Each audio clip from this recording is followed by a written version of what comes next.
अस्सलामुअलैकुम रहमतुल्लाहि व बरकातुहू। मेरे अज़ीज़ मजकूस, आज के आपके सामने अब एब्सेस या खराज पे मजमून पेश है।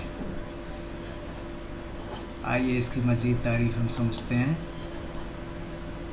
N abscess is a localised collection of pus within the tissues. अंसज़ा के अंदर मवाद का जमा हो जाना।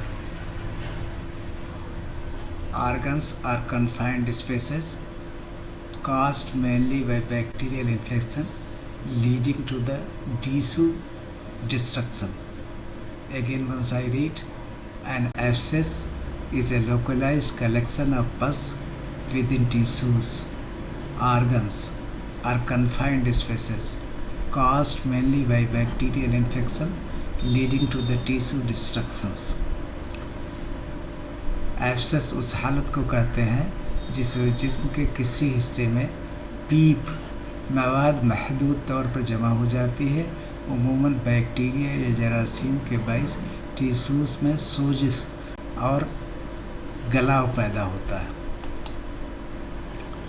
इसकी पैथोजेनेसिस हम पढ़ते हैं। जरासीम bacterial invasion, inflammation, tissue necrosis, accumulation of pus, formation of abscess cavity surrounded by fibrous wall. ये कहना है कि जब जरासीम का हमला होता है वहाँ सूजन होती है, अंसजा गलने लगते हैं, वहाँ पस जमा हो जाता है और धीरे धीरे वहाँ के अंसजा गल करके एक खुराज बन जाता है जो चारों तरफ से फाइब्रस वॉल से जुड़ी रहती है। ये दो तरीक़े के होता है अक़साम खुराज, पायोजेनिक और पायमिक।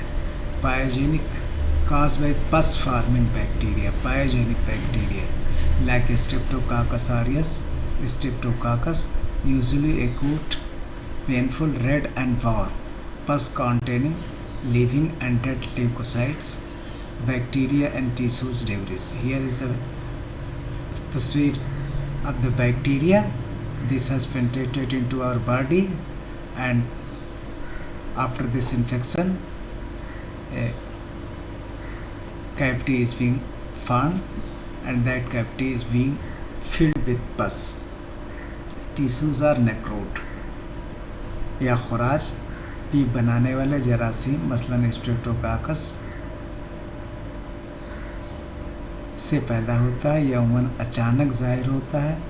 दर्द, सोखती, हरारत और सोजिश के साथ पीप में सफ़ेद खलियात और टिश्यूज़ के ज़र्रात शामिल होते हैं। सफ़ेद खलियात, इन दोनों के बीच में आप जानते हैं कि इंसान के जिस्म का दिफाई निज़ाम हरकत में आ जाता है जब कोई भी बैक्टीरिया, ये आपका बैक्टीरिया है और ये आपका दिफाई निज़ाम है, दोनों के बाहमी जंग होती है। और अब ये देखना होता है अगर दिफाई निज़ाम कवी है तो ये हार जाता है, इसकी शिकस्त हो जाती है, इंसान मर्ज़ से बच जाता है। और जब ये कमज़ोर हो जाता है और ये कवी होता है, बैक्टीरिया आपका जो यहाँ पर आपको दिखाया गया, ये अगर कवी हो जाता है तो ये हमला इसका कामयाब हो जाता है और नतीजा ये होता है कि इंसान जो है आधे का शिकार हो जाता है। बैक्टीरिया अंदर टिश्यूज़ के पेनिट्रेट कर जाता है, वहाँ टिश्यूज़ की नेक्रोसिस होने लगती है, वहाँ पस फॉर्मेशन होने लगती है और धीरे धीरे कैविटी या खुराज बन जाता है। ये दूसरा है pyaemic bacteria, result from septicaemia. वहाँ पर सिंपली जो है कैविटी बनी हुई थी, septicaemia, pyaemia, when bacteria spread through the blood stream.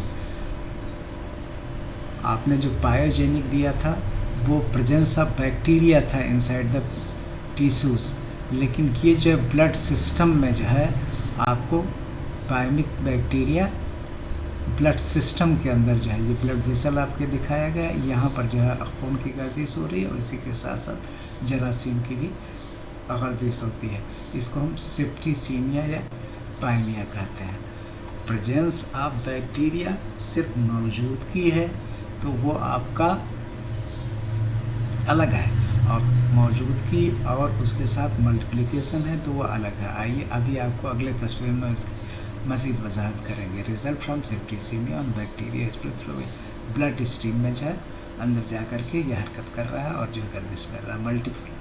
Small abscess form in different organs, liver, lungs and kidneys. ये दोनों में पायोजेनिक और पायोमिक में फ़र्क दिखाया गया है। Localise collection of pus due to bacterial infection, मकामी तौर पर बैक्टीरिया के हमला की वजह से पस का फॉर्मेशन होता है। ये मल्टीपल स्मॉल एब्सेस, इसमें बहुत छोटे छोटे लातार जो है एब्सेस बन जाते हैं। मेटास्टैटिक, ये कैंसरस ग्रोथ की तरफ जो है आगे बढ़ता है। Caused by septic emboli from pyaemia blood stream, ये ब्लड स्ट्रीम जो ब्लड वेसल के अंदर जो हो गया ये पायमिक, ये ज़्यादा ख़तरनाक होता है। Causes usually streptococcus aureus and streptococcus pyogenes या ई कोलाई जो है Escherichia coli. Secondary to septicaemia के बाद ये सारी चीज़ें आपको वजाहत होती हैं। यहाँ पर देखिए कोल्ड एब्सेस, एक तीसरी जो है किस्म आपको पढ़ना था तो दो आपने पढ़ा। तीसरा कोल्ड एब्सेस, ये जो है आपको mycobacterium tuberculosis, usually due to mycobacterium tuberculosis. No redness, pain और heat, cold nature, develop slowly often lymph nodes and spine. ये जो है आपको दिखाया गया है। इसके सीने में जो है माइकोबैक्टीरियम ट्यूबरकुलोसिस का इन्फेक्शन है, जिससे आपको ट्यूबरकुलोसिस होती है। खुराज उमूमन दिक्क के सबब से बनता है। जो दिक्क के सबब से खुराज बनता है उसको हम कोल्ड एब्सेस के नाम से जानते हैं। इसमें सुर्खी, दर्द और गर्मी नहीं होती, इसलिए इसको कोल्ड कहते हैं। This comes without any symptoms, न सुर्खी आपको दिखाई पड़ेगी, न आपको दर्द होगा, कुछ जब महसूस हो नहीं होगा तो आप खामोश होंगे, एसिम्टोमेटिक होगा, लेकिन अंदर ही अंदर ये आपको टिश्यूज़ को गलाएगा जो है, इसीलिए इसको हम नाम कोल्ड एब्सेस दिखाया गया है। तशख़ीस क्या है? Clinical sign and pain, swelling, fluctuations, test ultrasound and pus culture. जब पस कल्चर आप टेस्ट करेंगे, बैक्टीरिया की काश्तकारी करेंगे तो उसमें आपको बैक्टीरिया की मौजूदगी दिखाई पड़ेगी जो है। इलाज यूनानी लाइन ऑफ ट्रीटमेंट, तिब्बी यूनानी, तनक़िया मवाद, तदाबीर, इलाज बिल याद, सर्जिकल और तक़वीत, क्योंकि सर्जिकल इसलिए इसमें करनी पड़ेगी कि जब तक मवाद पस नहीं निकलेगा तब तक कोई फ़ायदा नहीं होगा, इसलिए पस का निकालना, ड्रेनेज ज़रूरी है। मॉडर्न ट्रीटमेंट का इंसीजन एंड ड्रेन, देख वही जो है ये जो है नीडल से इंसीजन करके सारा जो है पस को आउट किया जा रहा है, तो इंसीजन एंड ड्रेनेज। उसके बाद जब ड्रेनेज से आपका पस निकल जाएगा तभी कोई एंटीबायोटिक काम करेगा, वरना कोई एंटीबायोटिक काम नहीं करेगी। जो एंटीबायोटिक अब जब पस आपने निकाल दिया फिर एंटीबायोटिक दे दिया, एमॉक्सिलिन और ये सब सारी चीज़ें, एनाल्जेसिक, फिर उसके बाद दर्द के लिए आप दवाएं देंगे। ये स्लाइड बहुत ही काम की है। इसकी कॉम्प्लिकेशन में सेप्टिसीमिया हो सकता है, फिस्चुला हो सकता है और टिश्यूज़ नेक्रोसिस हो सकती है। टिश्यूज़ नेक्रोसिस से मुराद टिश्यूज़ गलने लगते हैं, खलियात गलने लगती हैं, टिश्यूज़ को कंपोज करने वाली खलियात गलने लगती है। फिस्चुला फॉर्मेशन, ये जो साइनस और फिस्चुला अगला चैप्टर आपको है, लेकिन बेसिक जानकारी, इसकी जानकारी बहुत ज़रूरी है। साइनस क्या, इसकी वन साइडेड ओपनिंग होती है, इसकी जिसको मजरा तिब्बी इस्तिलाह में कहते हैं वन साइड ओपनिंग होती है, जबकि फिस्चुला में दोनों साइड में इसकी ओपनिंग होती है, ऊपर भी जो ओपन है नीचे भी। ये दो डिफरेंट आर्गन्स को जोड़ने के बीच जो गैप होता है उसमें ये फॉर्मेशन होता है। तो पहला आर्गन, ये दूसरा आर्गन, इन दोनों के बीच में इंटरवीनिंग पाइप, जैसे ये पानी का टैंक है, ये पानी का टैंक है, दोनों में के बीच को पाइप से आपने जोड़ दिया, एक आर्गन दूसरा आर्गन, और फिर उसके बाद इस बीच में जो है फिस्चुला बन गया। तो fistula is more dangerous as compare to the sinus, ये जो है फ्री ड्रेनेज बन जाता है। अब यहाँ पर दो चीज़ों का जो है, जो हमने पहले आपसे कहा था, बैक्टीरिया और सेप्टिसीमिया में डिफरेंस आपको जो है देखिएगा। तो bacteria is merely the presence of bacteria in the blood system, while septicaemia is the presence as well as multiplication. यहाँ पर सिर्फ मौजूदगी, bacteria is the simple presence of the bacteria in the blood system. खून में bacteria, जरासीम की मौजूदगी ही bacteria है, जिसको आप जरासीम दम कहते हैं।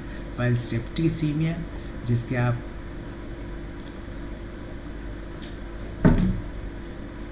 अफून अब्दम कहते हैं तिब्बी इस्तिलाह में is the presence and multiplication, इसकी मौजूदगी भी होती है और इसकी अफजाइश भी होती है। 2 से 4, 4 से 8, 8 से 16, इस तरह हज़ारों तादाद में ये मल्टीप्लाई होता है। तो ये ज़्यादा खतरनाक of the blood in the of the bacteria in the blood. Septicaemia is also known as blood poisoning, खून का जो है पॉइजनिंग है। अब उसके बाद ये फिस्टुला और जो है दिखाया गया, fistula is an abnormal connection between two body parts, एक इधर ऊपर बॉडी पार्ट है, दूसरा नीचे बॉडी पार्ट है, इन दोनों के बीच में ये जो है कैनाल बन गया। Fistula is an abnormal connection between two body parts such as organ और वेसल्स, चाहे आर्गन हो, आपको असो हो या आपके वेसल्स हो, that normally do not connect, एक दूसरे से मिलते नहीं हैं, लेकिन इस फिस्टुला की वजह से दोनों में राब्ता कायम हो जाएगा। That normally do not meet well sinus is a cavity channel or passageway that is intended to drain fluid or pus, often leading to or from an area of the infection। ये sinus है जहाँ पर infection हो जाएगा और नीचे पस जमा हो जाएगा, तो छोटा सा इंसिजन करके अंदर जाएंगे और ये साइनस क्रिएट करेंगे और फिर उसके बाद बाहर निकालेंगे। ये नेचुरली कुदरती तौर पर भी बन जाता है और जो है मसनवी तरीक़े से ड्रेनेज के लिए ये बनाया भी जाता है। जो एहतियाती तदाबीर, आप maintain the hygiene and treat minor wounds early, as soon as early you take the antibiotics and treat the wounds, that would be better for you। Control diabetes, diabetes अगर शुगर ज़ायबितस है, ज़ायबितस शकरी है, तो उस वक्त जो है ये जख्म सही तरीक़े से अच्छे नहीं होते जल्दी, तो इसलिए इसका कंट्रोल करना ज़रूरी है। स्ट्रेंथन द इम्यूनिटी, क़ुव्वत मुदाफ़ियात को बढ़ाना लाज़मी है फी हमारे लिए।